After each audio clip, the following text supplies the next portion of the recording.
How to fix Gcash app not working.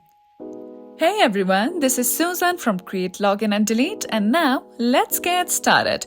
So first of all, launch App Store on your phone. Okay, now go to the search and search for Gcash. Here we go. Now just tap on the application and make sure that your app is updated to its latest version and there are no pending updates here.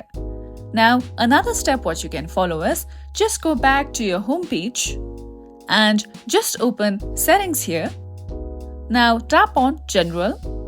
Now go to iPhone Storage. Scroll down below and search for Gcash app. Okay, here it is. Now just tap on Offload app. This step will help you in clearing cache from the application.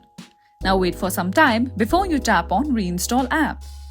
So by following these steps, you will definitely be able to fix your problem.